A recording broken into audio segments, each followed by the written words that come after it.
जिज्ञासा रूप जो स्वाध्याय है उसकी क्या फजीती हो रही है हम नहीं कहना चाहते। चैनल के माध्यम से जो प्रचार किया जा रहा है कि वस्तुतः आगम क्या है इसको पढ़ना चाहिए।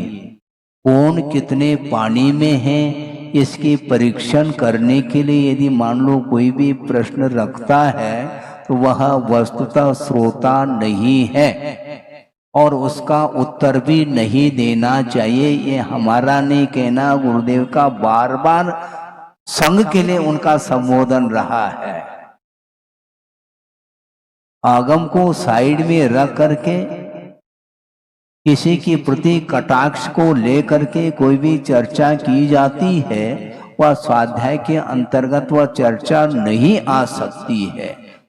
इसको जो भी विद्वान लोग हैं, स्वाध्यायशील हैं, उनको इसको गौर से समझने का प्रयास करना चाहिए, क्योंकि जो सामान्य जनता है वो बिल्कुल गुमराह हो सकती है। उनके लिए आपके स्वाध्याय के माध्यम से उनके मन में विशुद्धि आनी चाहिए और विशुद्धि न आकर के एक दूसरे के प्रति कटाक्ष और प्रतिस्पर्धा, कंपटीशन इत्यादि के साथ यदि वह चलता है तो वह अनुप्रेक्षा के अंतर्गत अथवा स्वाध्याय के अंतर्गत वह विषय नहीं आ सकता है। इसलिए मन को शांत बनाए रखिएगा। कभी कभी हो सकता है हमारे मुख से भी वातावरण के अपेक्षा से कुछ गर्म शब्द भी निकल सकते हैं। महाराज शब्द गर्म होते हैं क्या? हाँ, व्यवहार में कहने में आता है। हालांकि गर्म और शीतल जो है ये स्पर्शनेन्द्रिय का विषय है, कर्णेन्द्रिय का नहीं, किंतु व्यवहार में कहने में आता है कि श्रुति मधुर, इसका अर्थ शब्दों में भी मिठास रहता है और शब्दों में भी मधुरता रहती है। शब्द माधुर्य जिसको बोलते हैं, कर्ण प्रिय भी होना चाहिए, किंतु केवल कर्ण प्रिय हो जाए और आगम साइड में रह जाए तो वो भी ठीक नहीं है।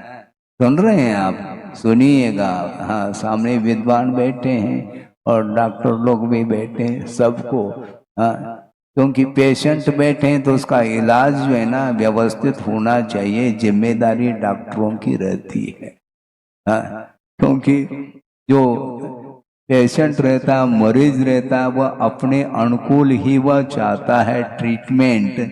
इसलिए रोग के अनुरूप ट्रीटमेंट करो, रोगी के अनुरूप नहीं।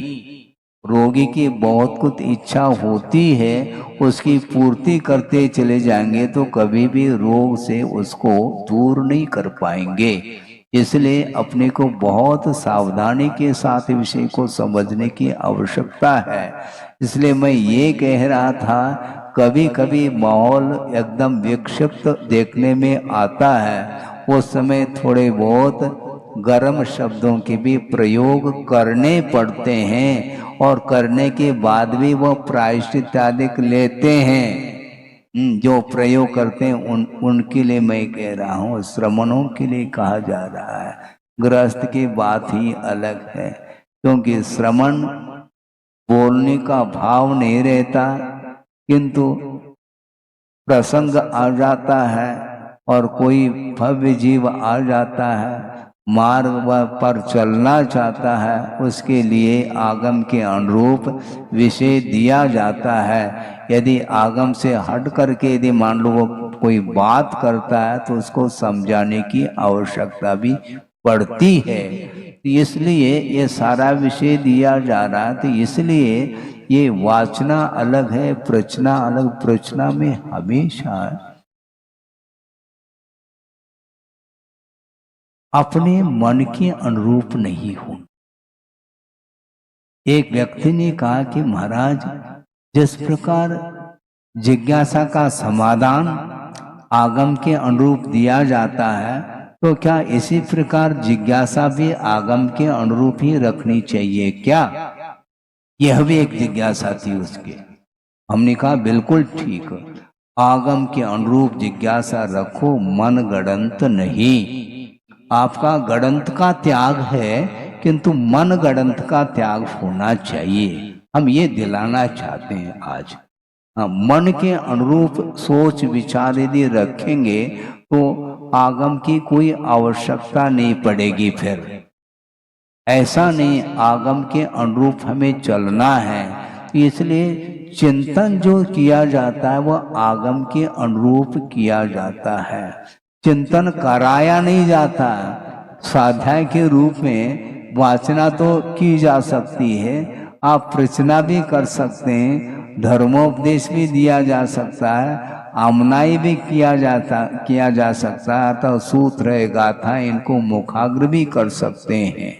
किंतु चिंतन जो होता है वो सिखाया नहीं जाता है, क्योंकि जो आगम के अनुरूप आपने पढ़ा अथवा किसी ने पढ़ाया है तो उसी के अनुरूप उसको